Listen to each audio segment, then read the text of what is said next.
par ces académies, par ces instituts et de faire trouver comment former les gens qui sont là sur place. Donc, ça nous exclut pas de responsabilités, c'est juste que on a plus de ressources que nous pouvons utiliser pour faire mieux notre travail. Je rappelle que c'est Business of Health, c'est pas qu'une responsabilité des gens qui sont dans le domaine de la santé.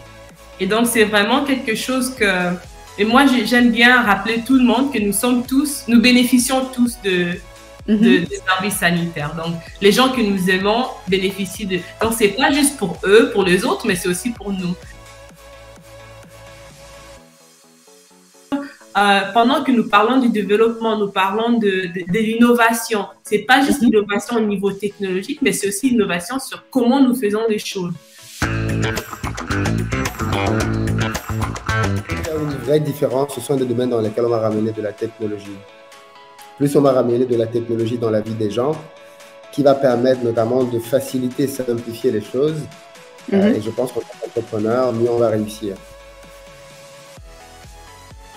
Oui, mais il faudra toujours que ce soit avec l'idée que l'Afrique c'est un continent à part et pas besoin forcément de venir avec des solutions toutes faites qu'on va juste copier-coller, mais plutôt réfléchir aux spécificités de ce continent-là pour les adapter.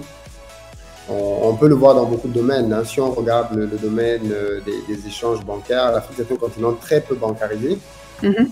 Et pourtant, c'est le continent qui utilise le plus de mobile money.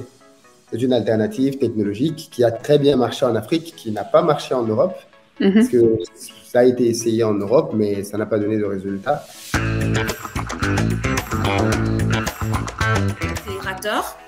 Et en réalité, il faut se dire quel est le problème qu'on essaye de résoudre, pour quelle population, et quels sont du coup les besoins de cette population. Quelles sont les réalités sociales de cette population dont il faut tenir compte? On ne peut pas remplacer la formation de santé donc donnée par les universités, par les écoles professionnelles, par la technologie, pas en ces moments. On est encore loin artificiel. Derrière, nous avons toujours besoin des gens qui comprennent le domaine, qui comprennent le contexte et l'environnement pour interpréter toute donnée. L'intervention à la technologie marche que quand nous comprenons bien l'environnement, quand nous comprenons bien le domaine et quand nous comprenons surtout les besoins des patients. Donc, la relation humaine reste importante pour nous permettre à continuer à créer des outils technologiques qui nous servent à améliorer la vie des gens. Il y a quand même un vrai retard technologique en Afrique, ça c'est sûr.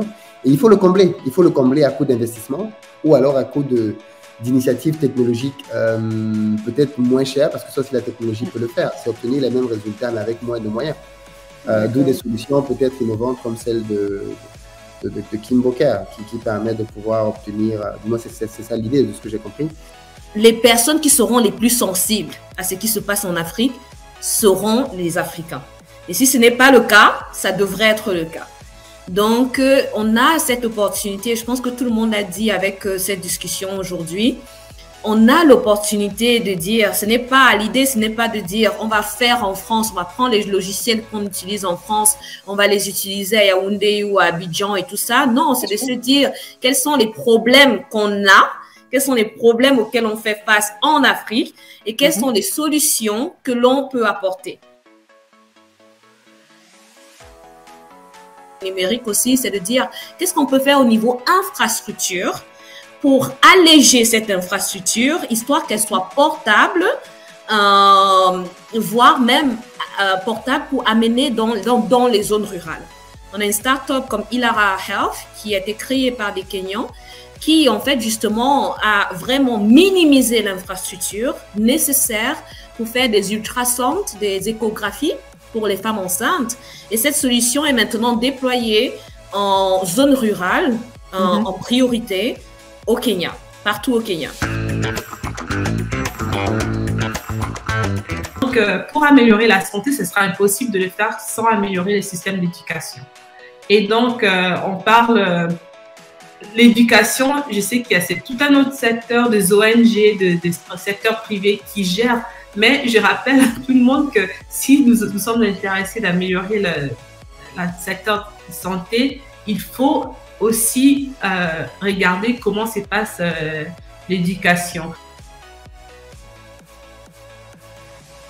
Le privé est vraiment moteur et la diaspora, justement, qui a la capacité de mobiliser les fonds et d'avoir la technologie, devrait, à mon avis, être leader dans ces initiatives en Afrique et bien évidemment se lancer pour pouvoir apporter sur place des solutions innovantes.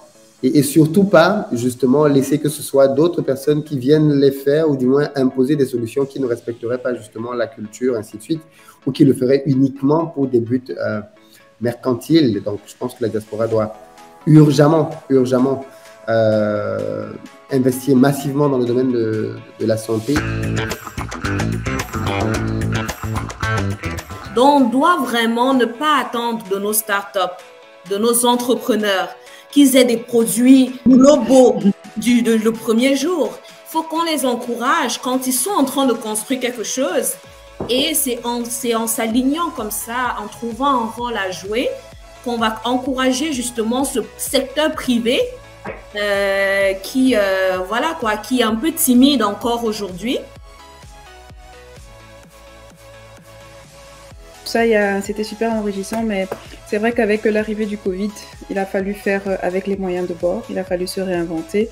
Et on parlait de technologie, on parle de numérisation au niveau de la santé. Je crois que c'est un gros chantier qui a intérêt à se développer parce que vu comment on est parti, ma foi, je pense que ça va finir par devenir un incontournable. Mais bien entendu, voilà, en résumé, on va agir par priorité en encourageant les startups, n'est-ce pas, hein? Et en travaillant de manière solidaire. Voilà.